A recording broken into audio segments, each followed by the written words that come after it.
Hati-hati ya ntar ya. Kita punya mauqif, punya pandangan terhadap Syiah. Ada yang menurut kita kafir, ada yang menyimpang, ada yang dekat ke ahli sunnah, namanya Zaidiyah. Itu pandangan kita jelas. Tapi nanti dipelintir Ar-Razi dan CS membela Syiah gitu. Padahal dia nggak paham yang diomongin apa. Kolbu itu wilayah batin. Manusia itu ada zahir, ada batin, ada lahir, ada batin. Ada zahirnya. Zahir manusia adalah tubuh ini dan nafs, jiwa. Tubuh ini ujungnya syahwat, jiwa ujungnya akal. Saya bedakan? Berarti ketika Nabi berkata, yaitu orang yang baca la ilaha illallah dari kolbunya, jika tidak sanggup sampai kepada kolbu, cukup dari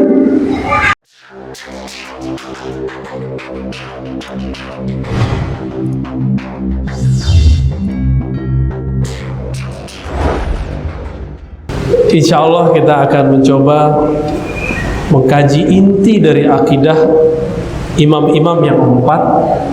Begitu juga Imam Abul Hasan Asy'ari yang kita sebut dengan Asy'ariyah, Ahlus Sunnah wal Jamaah. Di manakah inti akidah mereka? Inti akidah mereka ada pada surat Muhammad ayat 19. Fa'lam annahu la ilaha illallah. Udah sering dibaca ya waktu mutahlil. Perhatikan di situ ada kalam dari Allah, fa'lam, maka ketahuilah. Itu terjemahan. Bisa juga diartikan maka cari tahulah, pelajarilah, carilah ilmu. Dalam bahasa Arab ilmu itu bukan persepsi, beda, bukan wacana. Ilmu itu sesuatu yang menancap di dalam hati. Kalau tidak menancap di hati, tidak disebut dengan ilmu, disebut wacana. Bisa bedain ya, ini kaji lamu ya. Mal farq bainal ilm ya wal isya' ya wal ra'i. Itu perbedaan antara ilmu dengan asumsi, persepsi.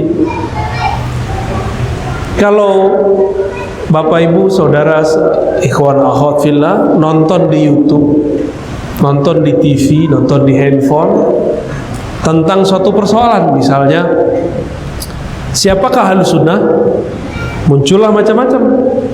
Muncul akidah Ahlus Sunnah itu Asy'ari, muncul satu lagi akidah Ahlus Sunnah itu Salafi.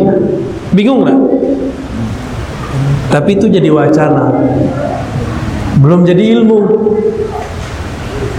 Ya, masing-masing bawa dalil nggak?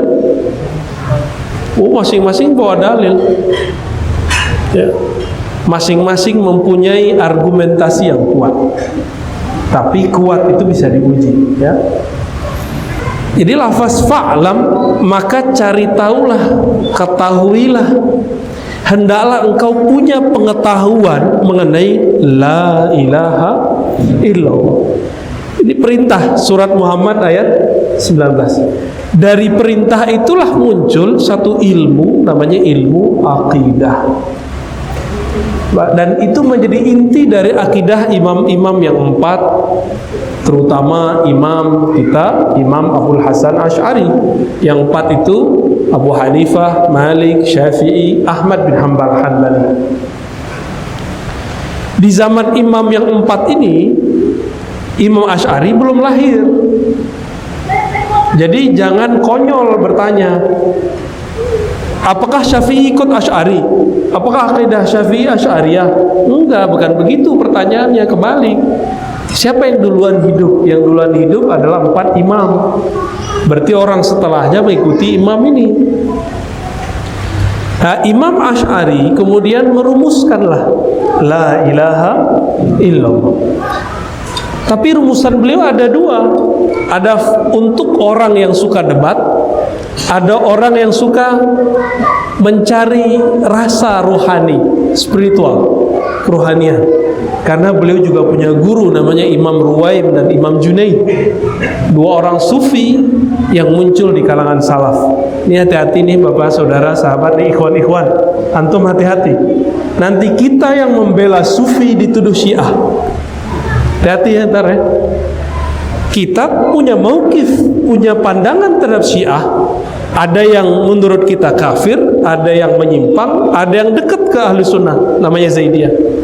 Itu pandangan kita jelas. Tapi nanti dipelintir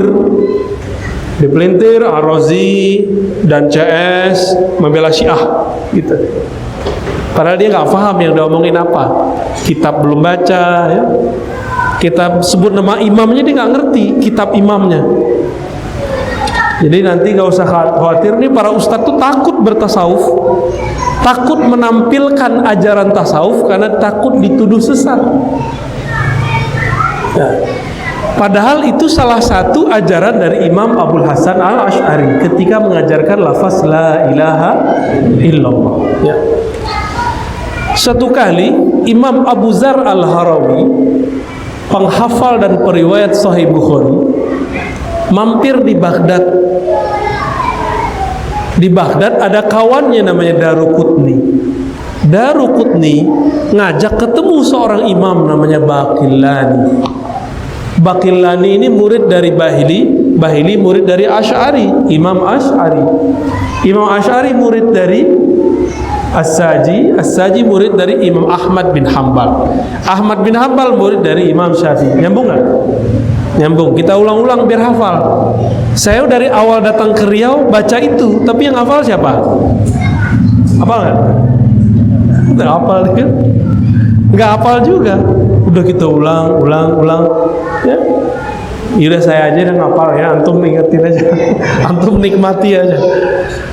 Baqillani ini beliau memodifikasi ajaran salaf dalam kalam-kalam yang lebih tertata, yang kemudian dikenal dengan istilah ilmu kalam. Ilmu apa? Ilmu kalam ini dibawalah oleh Imam Abu Dzar Al-Harawi. Jadi dia mampir di Baghdad, dia pergi ke Haramain Mekah Madinah. Di sana dia mengajar Sahih Bukhari dan dibarengi ngajar akidah Ahlussunnah Asy'ariyah. Gurunya siapa dia? Imam tadi Abu Dzar Al-Harawi, Baqillani. Baqillani gurunya siapa? Al-Bahili. Al-Bahili gurunya siapa? Asy'ari. Abu Dzar Al-Harawi meriwayatkan dalam Sahih Bukhari, dan itu riwayat Bukhari, bagaimana yang disebut la ilaha illallah versi Ahlus Sunnah. Dulu di Jawi-Jawi saya pernah bahas hadis ini. Semoga ada lupa ya. Kata Nabi SAW, Inna Allah harrama 'alan nar. Allah akan mengharamkan dari atas neraka untuk menyentuh. Siapa yang disentuh? Man qala la ilaha illallah. Siapa yang membaca la ilaha illallah. Di sini ada teknik akidah Ahlus Sunnah, warisan keruhanian.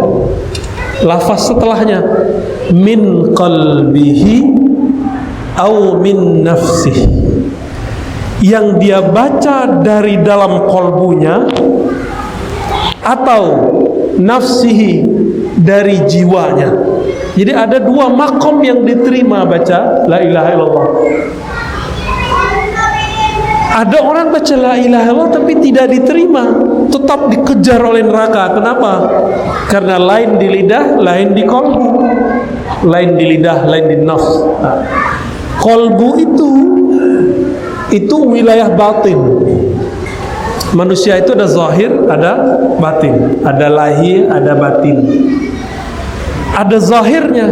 Zahir manusia adalah tubuh ini dan nafs, jiwa.